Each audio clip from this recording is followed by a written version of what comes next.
Hello everybody. आज हम करेंगे 12th बिजनेस स्टडीज़ का ऑर्गेनाइजेशन का चैप्टर।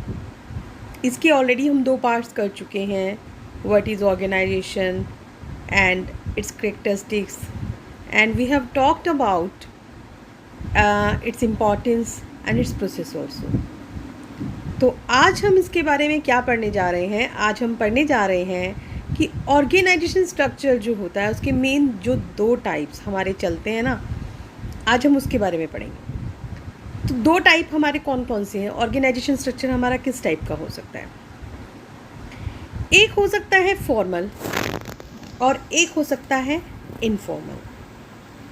फॉर्मल में क्या है, पहले से हर कुछ डिसाइड है, कौन किसके नीचे है, क्या है, किस तरीके से है।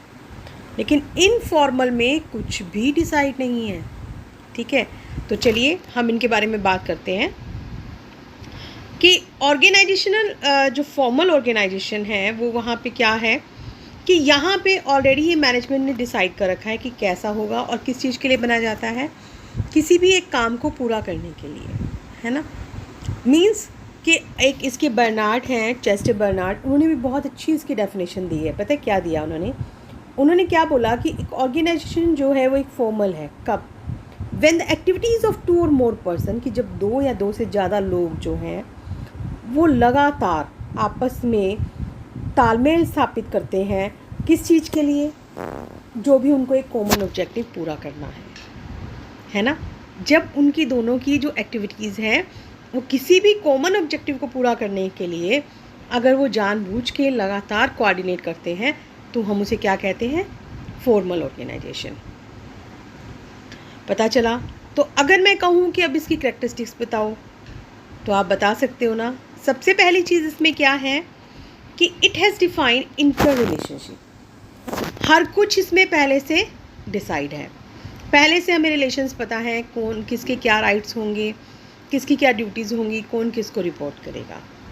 क्लियर? ये तो हमने फर्स्ट पढ़ा। दूसरा क्या है? It is based on rules and procedure. ये रूल्स और प्रोसीजर पे डिपेंड करता है। जो भी इसमें नियम आएंगे वो पहले से प्री डिसाइडेड होते हैं।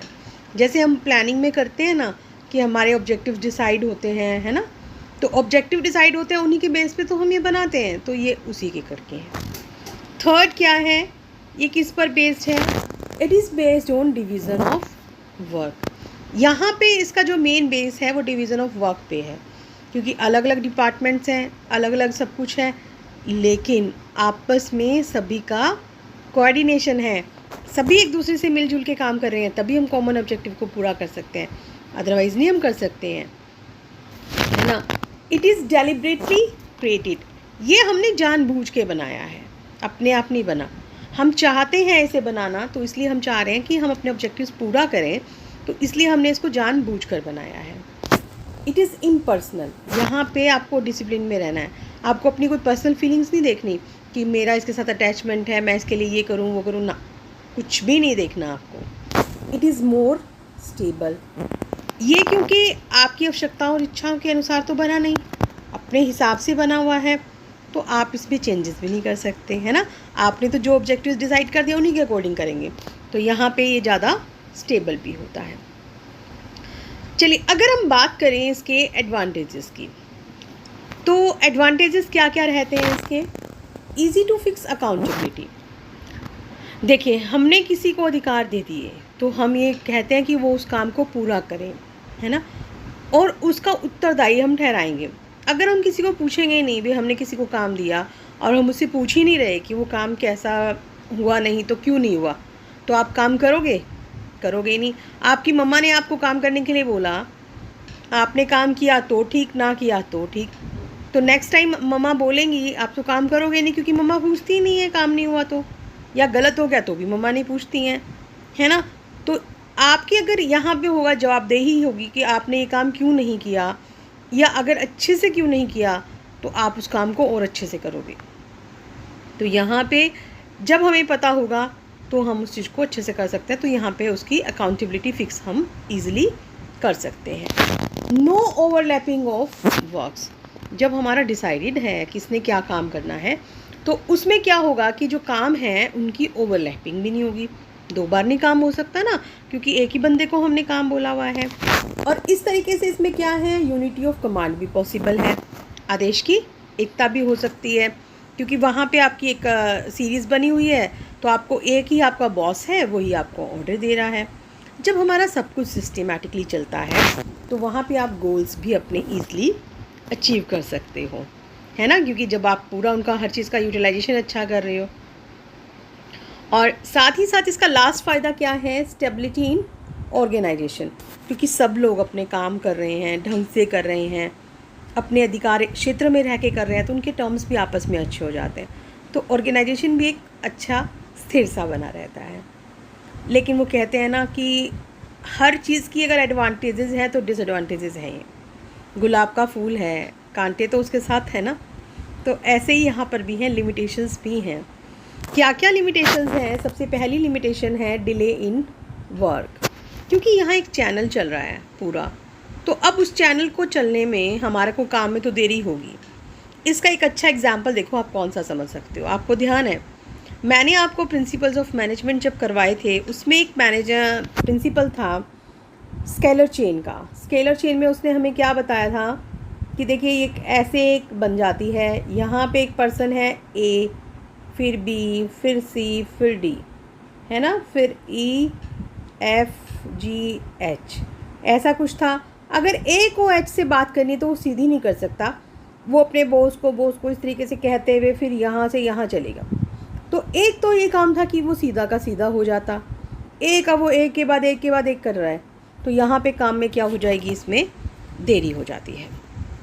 दूसरा इसमें क्या चीज़ आ जाती है, लैक ऑफ इनिशिएटिव, क्योंकि जैसा आपको बोल दिया गया है आपको वही करना है, आपको कुछ सोचना नहीं है, तो लोग इनिशिएट ही नहीं लेते, है ना।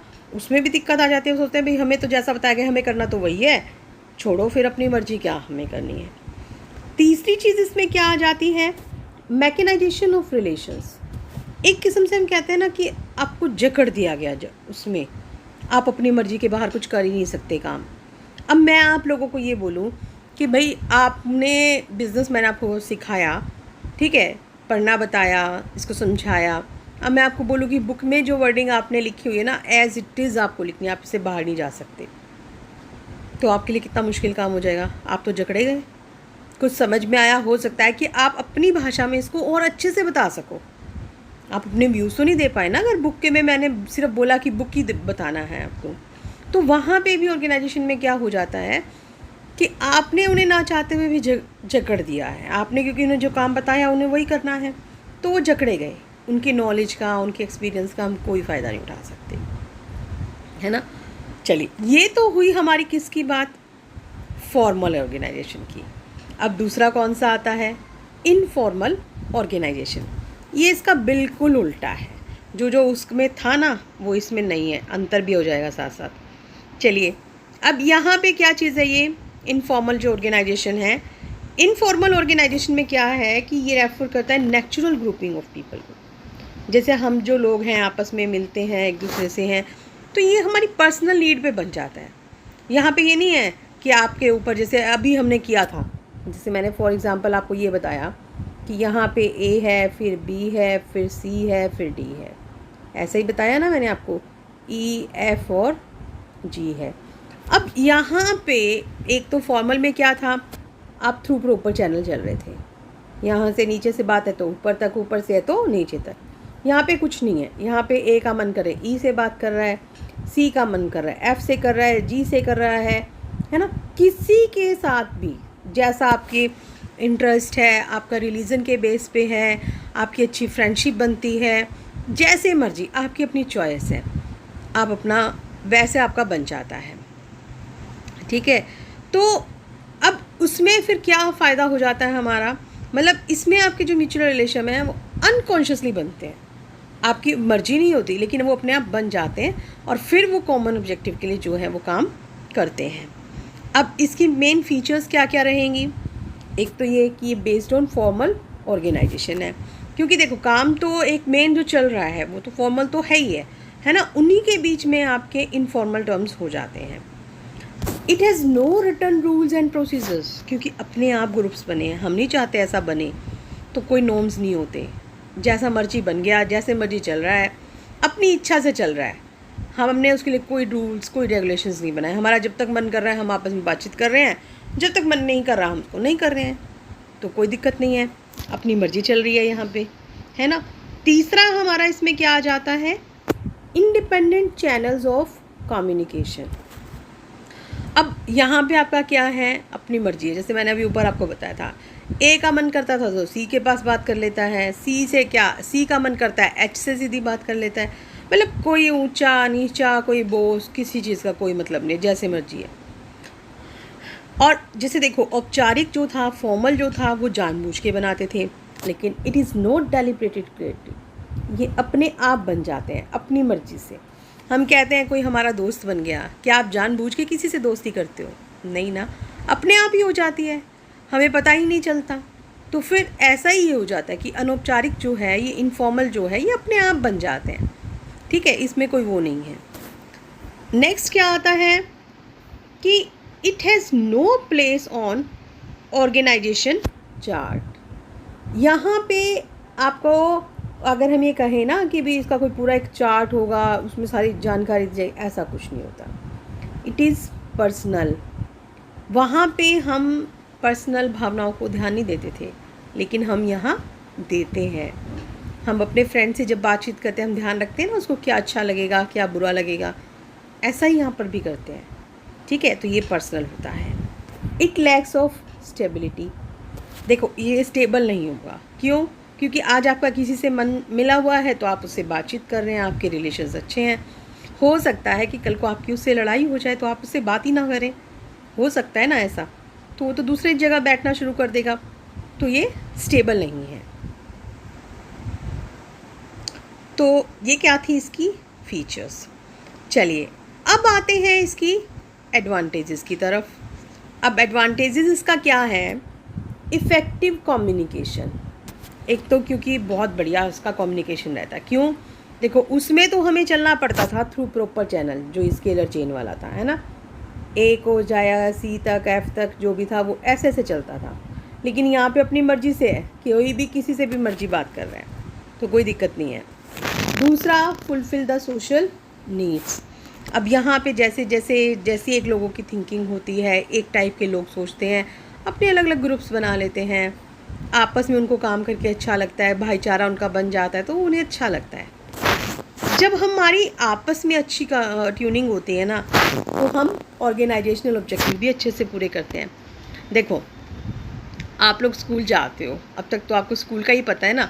आप स्कूल जाते हो, अगर जब तक आप एक नए स्कूल गए, आपके वहाँ फ्रेंड्स नहीं बने बाय चांस, आपका मन लगता है? नहीं। आपको टीचर कितने अच्छे मिल जाएं, आपको स्टडीज़ कितनी अच्छी मिल जाए, जब तक आपके फ्रेंड्स नहीं बनेंगे आप काम नहीं अच्छे से कर पाओगे। क्यों? क्योंकि आपका मन नहीं लग रहा, आपका मन अनस्टेबल है ही नहीं। और जिस दिन आपके अच्छे फ्रेंड्स बन गए तो आप उस दिन स्टडीज़ भी अच्छी करनी शुरू कर देते हो। रीज़न भी क्योंकि आप वहाँ से सेटिस्फाई हैं, आपकी सोशल जो नीड्स हैं वो कंप्लीट हैं, तो आप काम को, पढ़ाई को और अच्छे ढंग से करते हो, है ना।